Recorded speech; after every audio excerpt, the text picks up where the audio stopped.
Hello everybody, what's up, and welcome to the channel where we learn to be true heroes in the world of Overwatch. Today I have a little bit of a guide in terms of moving around with Pharah, mobility options with the hero, and all of that, because it actually is quite a deep topic. There's lots of mechanics, lots of tools, lots of interactions to work with. Now this is a beginner, intermediate, and advanced guide, so I'm going to start simple, just start with the baseline mechanics, how they work, and move up from there. I'll be really surprised if many of you, if any of you, know everything in this video, because there's a lot of stuff. So even if the stuff in the beginning seems a little bit basic, stick around and we'll get there, don't worry.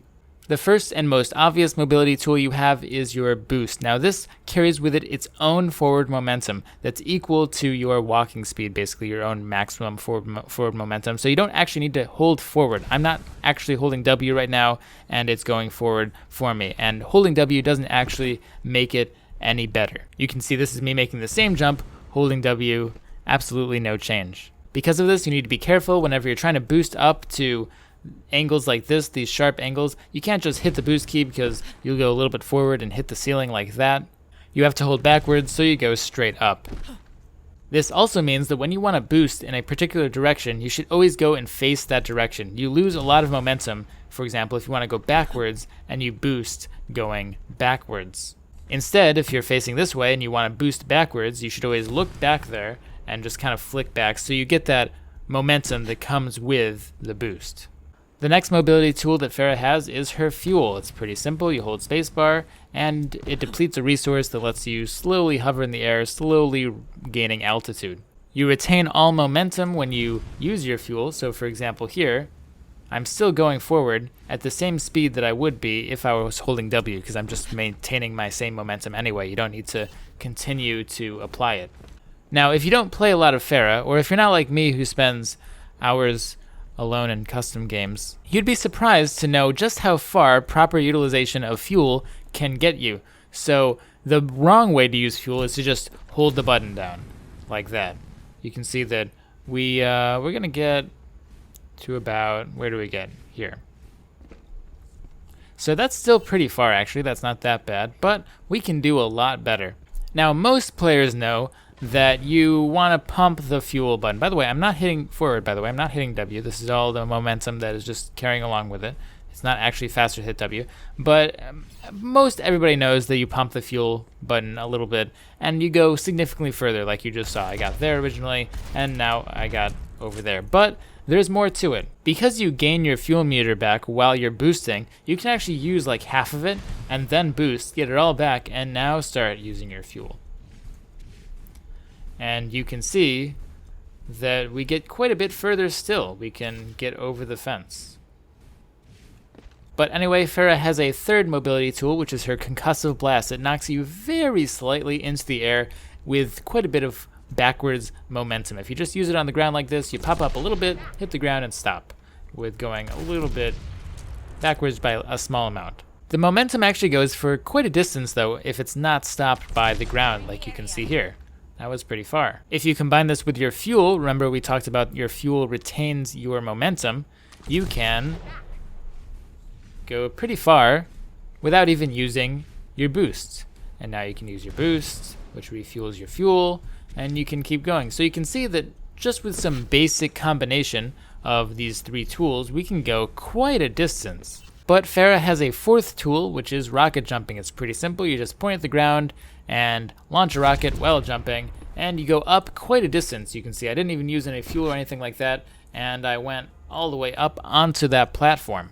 Now it does cost 40 health, so it's not something you want to spam a lot unless you have a pocket healer or something like that, but initiating the fight with a rocket jump actually gives you a lot more airtime than you normally would have. You can see that by combining proper fuel usage, rocket jumping, and my boost, I can put 2.5 clips out before even having to drop to the ground.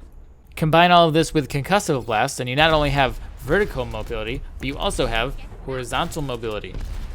And then boost also gives you that forward momentum. So you can see that with just one period in the air, not only can you get 2 or 3 clips off, but you can also go from right all the way to the left, all the way to the right again. So Pharah actually has a lot of potential mobility if you use her tools correctly.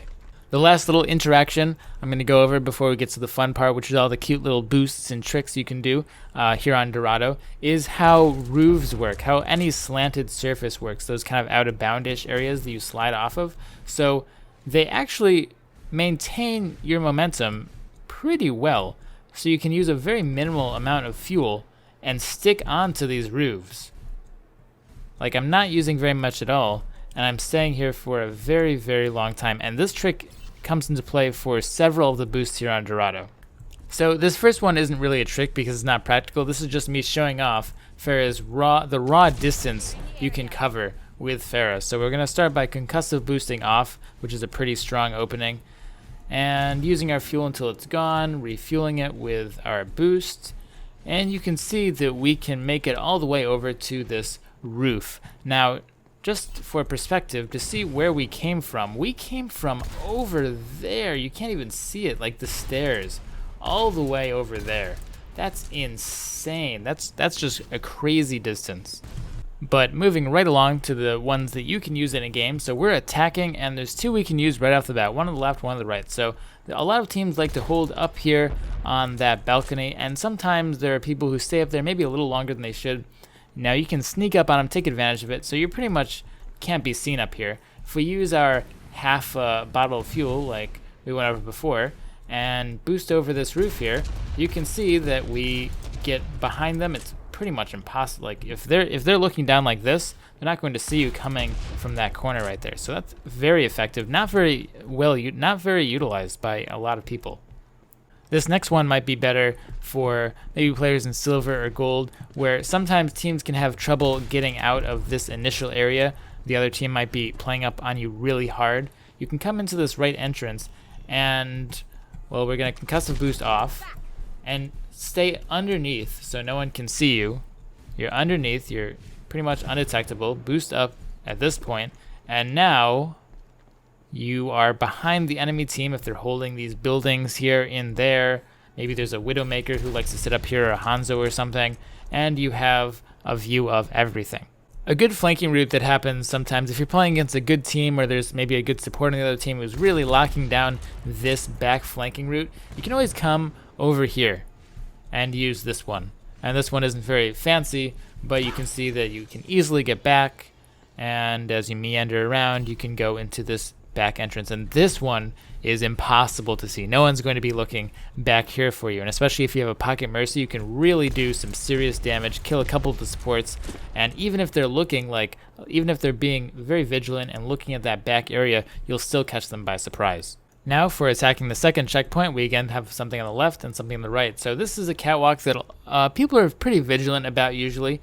People are aware that this is a popular flanking route, so oftentimes there will be someone up here or someone looking up here. So this is not necessarily the sneakiest sneaky way, but Pharah has her own special sneaky way to get into that second checkpoint area. Pharah can actually get all the way over this building, and it's not even that much trouble. So just a rocket jump, use half your fuel, remember, boost up, and now we're over the roof, and we still have a lot of fuel to work with to stay up here, wait for the correct time.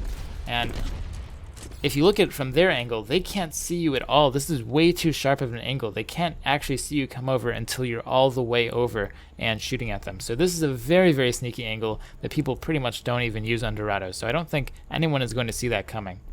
There's another area on this left side, maybe if there's people on the high ground up there that you want to take by surprise. So we're going to be sneaky. They can't see you here. You're going to come here. Now you're still sneaky. They can't see you through this pillar. And we'll concussive blast over real quick so that you're difficult to spot. And we can come right over this roof. You can even stick here for a little while to wait for the proper time. And bam, everyone up here you take by surprise.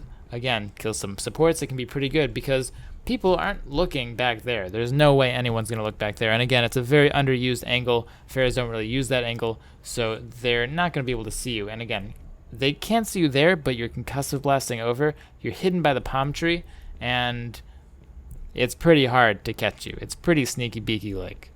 This last one used to be a huge secret not many people knew about, but I think that one of the big Overwatch YouTube channels put this on one of their videos. I don't know, but it's pretty cool.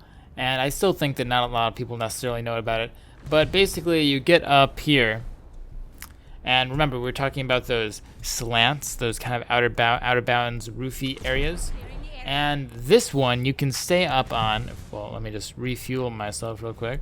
You can stay up on for a very, very long time. Look, I'm using practically no fuel to stay up here. And if you're on attack, you're behind the enemy team. You can attack them from all these angles. And they're forced to look behind them at a very, very strange area that they're not used to. If you distract with this properly, it can give your team a huge advantage, but the key is getting up there quickly, because you don't want to just go over and get shot down while you do it. So there's a couple paths. The one I think is the best is if you spawn, come out here, so they can't really see you, and then when you come out here, you boost up, Concussive Blast off, and see how quickly you got up there. It's pretty hard for anyone to react and actually shoot you in time. So you're pretty much going to be up here all free and safe, and you can do your shooting. If you run out of fuel, by the way, you just boost up and you're all good. You refueled all back up to max. And yeah, I think this is just a really cool spot. But the other spots are probably even more useful and cool in actual game.